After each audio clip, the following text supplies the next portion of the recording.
एक बड़ा ही सुंदर प्रसंग है।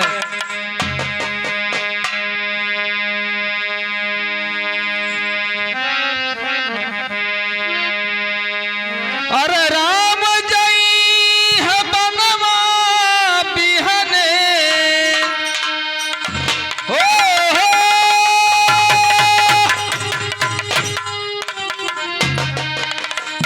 राम जई है बनवा बिहने।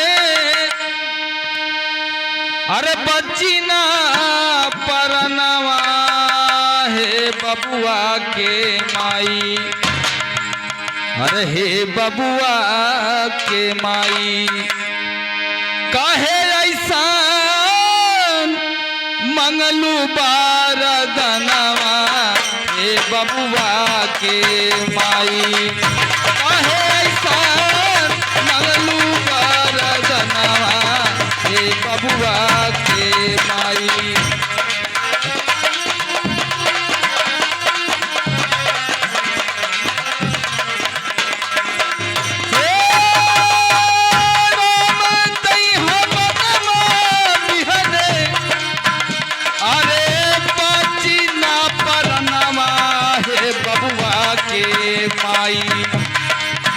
हे बबुआ के माई काहे ऐसा मंगलू बारदनवा।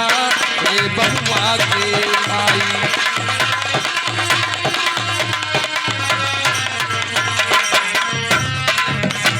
हाँ काहे ऐसा बोले लू बचनवा। हे बबुआ के माई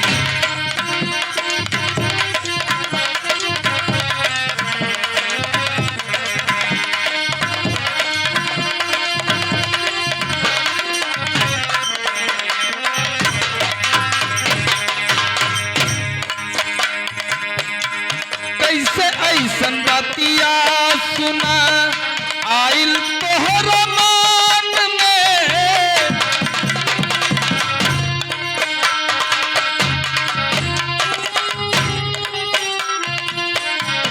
कैसे ऐसन बतिया सुना आइल तोहर मान में। कैसे ऐसन बतिया कैसे ऐसन बतिया कैसे ऐसन बतिया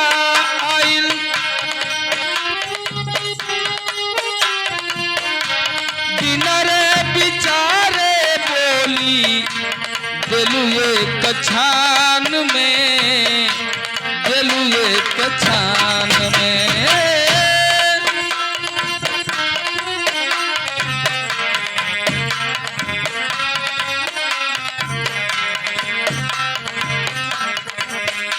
आयन धन लेला सुनाए रानी। अनधन लेला चाहे अनधन लेला चाहे कौनो खजनवा। हे बबुआ के माई हे बबुआ के माई काहे ऐसा बोललू बचनवा। हे बबुआ के माई काहे ऐसा बोललू बचनवा।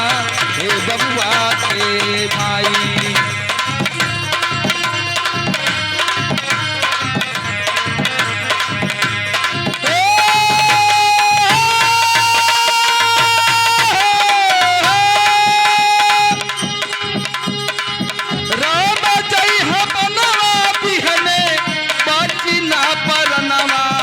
बबुआ के माई हे बबुआ के माई काहे जैसा मंगलू बारदनवा।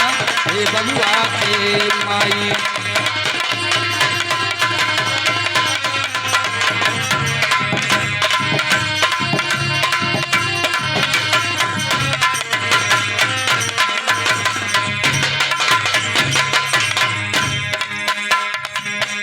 आगे राजा दशरथ जी काज बाड़े वो ताड़ नर नारी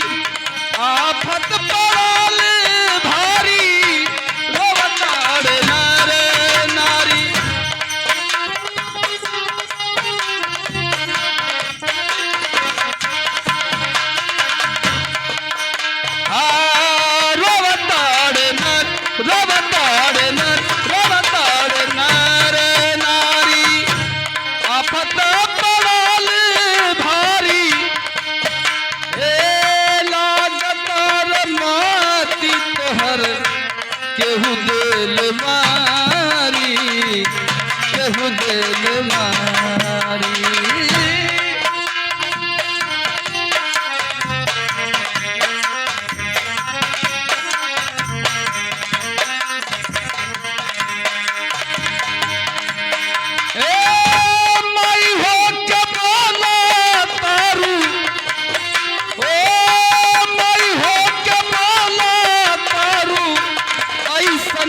हे बबुआ के माई हे बबुआ के माई कहे ऐसा मंगलू बारत नवा हे बबुआ के माई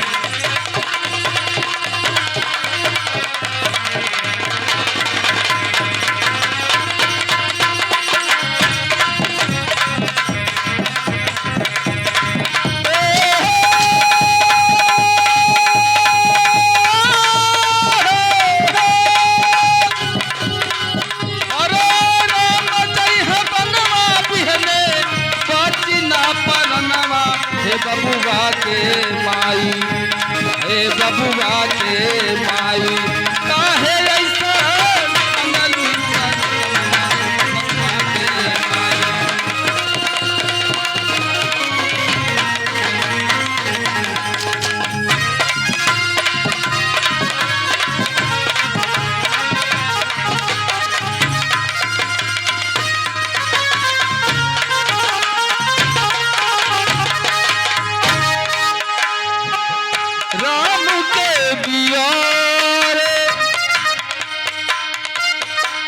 राम के बिना रे हमारे कोई पूरा हाल है राम के बिना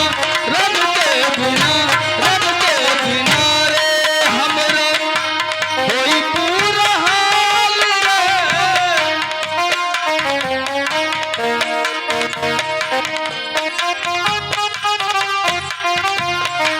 लगता कि बाने गईलू तू ही हमर काल हो तू ही हमर काल हो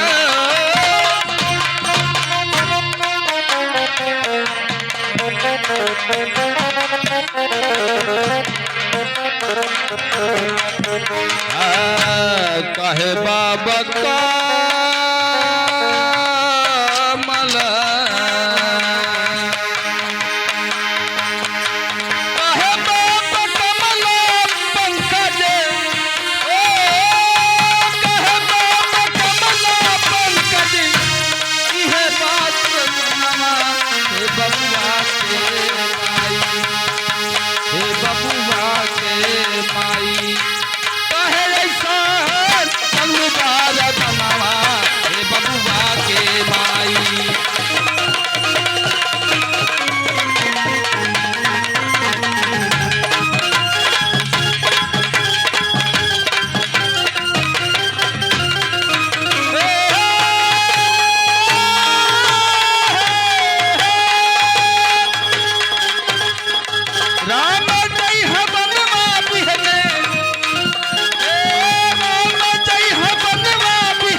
बबुआ के माई हे बबुआ के माई काहे ऐसा मंगवा रतनवा हे बबुआ के माई काहे ऐसा बोले रूपतनवा हे बबुआ के माई काहे ऐसा बोले रूपतनवा हे बबुआ के माई काहे ऐसा बोले रूपतनवा हे बबुआ के माई काहे ऐसन मंगलू रतनवा हे बबुआ के माई काहे ऐसन मंगलू रतनवा हे बबुआ के माई काहे ऐसन बोले रूपतनवा हे बबुआ के